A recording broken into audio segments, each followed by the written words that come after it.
All right, NAI football fans, Cory Thorpe here with another edition of the NAIAF Ball live show powered by AdCraft Custom Apparel and Merch, your custom apparel, merch, and uniform experts since 1974, a whole lot longer than I've been doing it, that's for sure and certain. I am Cory Thorpe, like I said before, and we are here for another week of NAI flag football.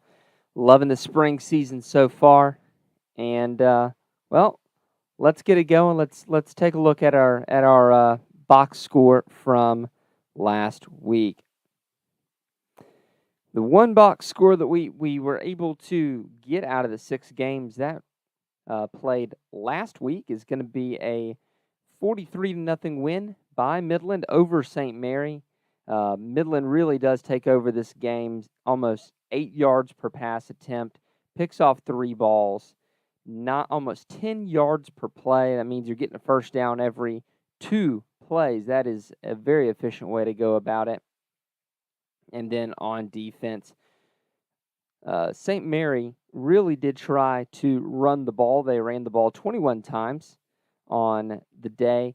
A third of those rushes were for a loss.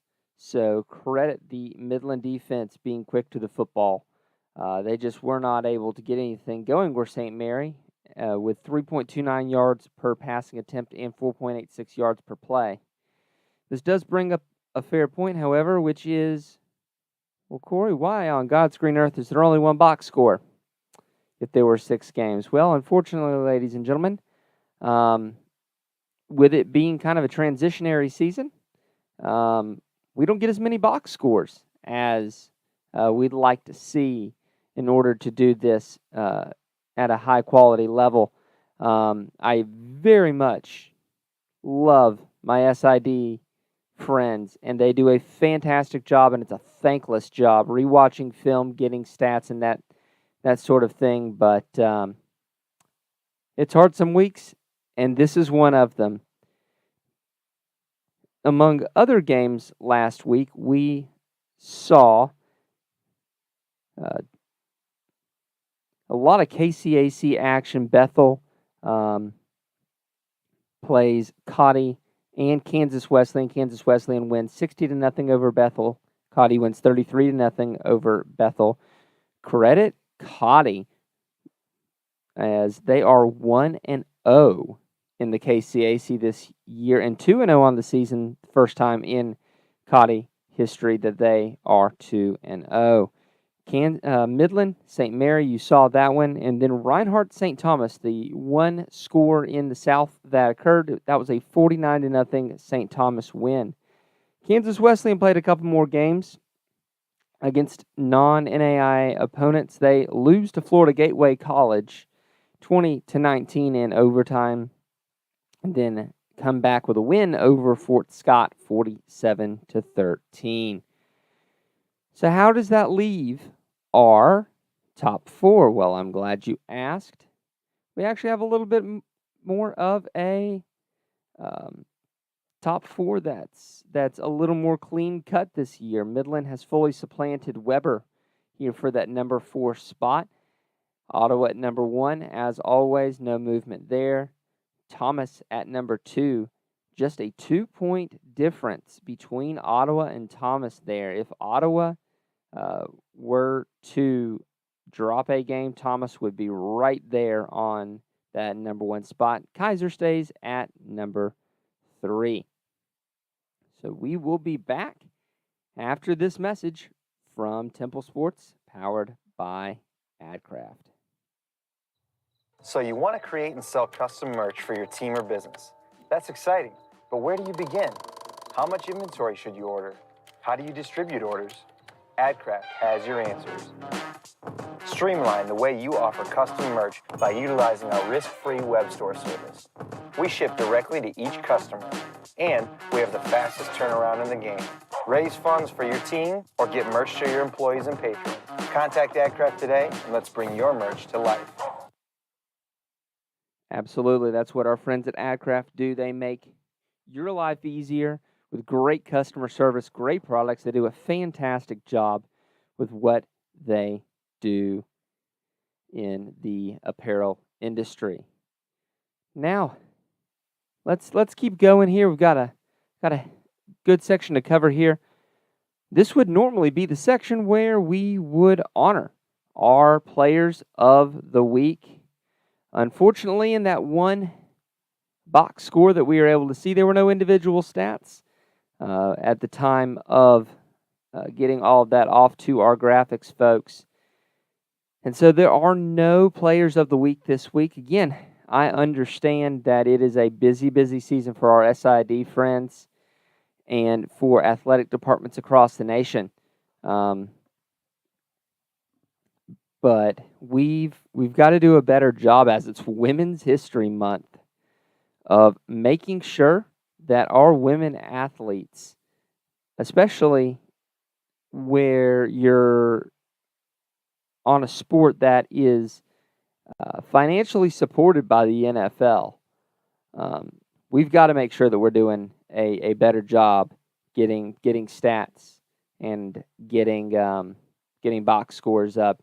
The girls who play, the women who play flag football, they deserve better than what we saw this last week, and that's just unfortunate. Again, don't get me wrong. I understand it is a struggle at this time of year where you've got the men's basketball tournament come in Municipal Auditorium right now. You've got baseball, softball, women's basketball going on. You've got the convergence of winter and spring sports, and it's not easy. But we do it. We do it at the end of football season, and we pull it off quite well. It's time to give the women the respect that they deserve, and making sure that we give equal treatment to the women who play so hard at such a great sport.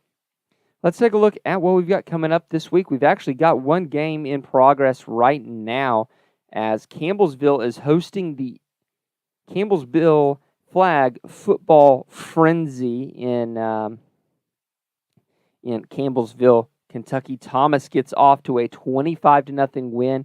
Rested their starters after the first half, beating Campbellsville. Campbellsville is currently playing Warner. Let me check the score here real quick.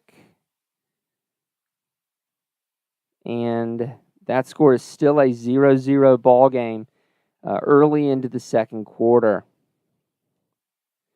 Elsewhere, let's see what we got tomorrow. We've got a large number of games being played. Just absolutely. If you like flag football, we've got games from morning till night, and it's going to be an absolute great slate of games. We've got old teams. We've got new teams. We've got teams that have been here since the beginning. We've got teams that started last season.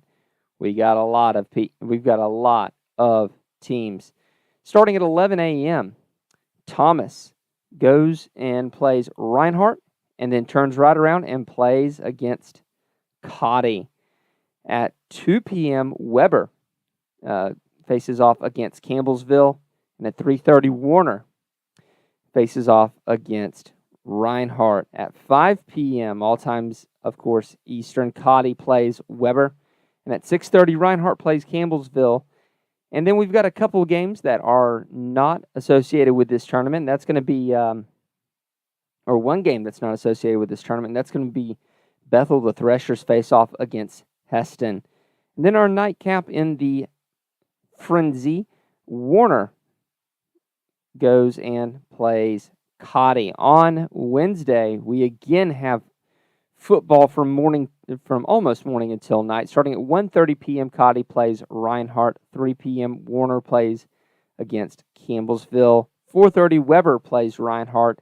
6 p.m., Cory plays against Campbellsville. And that's going to be your Frenzy in Campbellsville this year. So just a large number of games and a lot of action, just to kind of see where some of these teams are. Looking forward to seeing Thomas playing a lot of games, getting in a lot of action. Same thing for Weber and Warner. They haven't played nearly as much. I'd like to see more of them.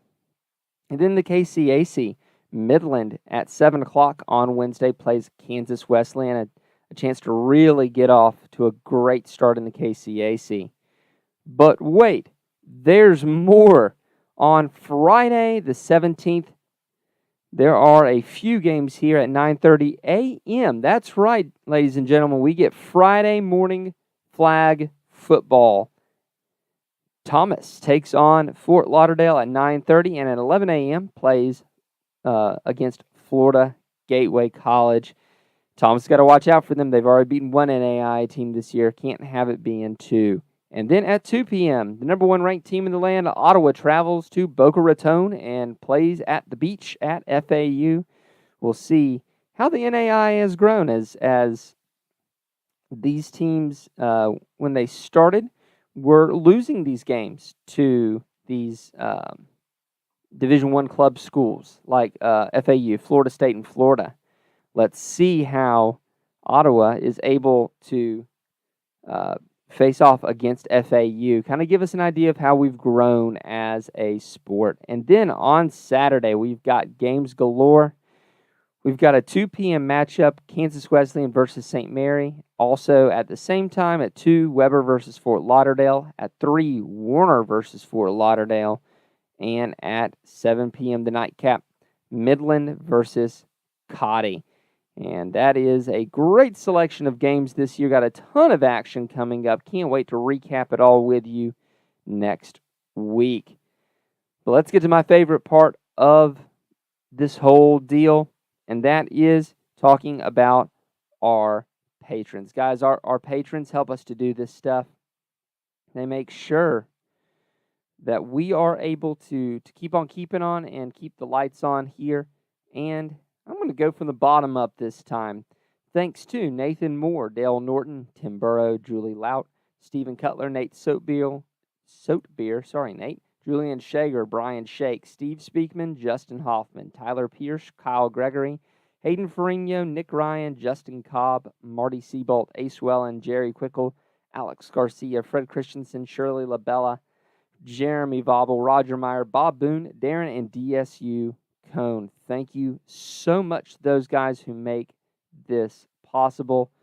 It is always our privilege to talk to y'all and just shoot the breeze with NAIA football.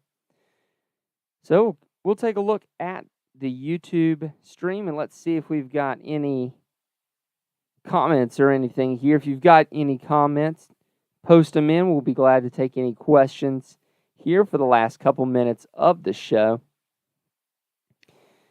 If not, then I will go and resume watching Warner Campbellsville while I get ready for the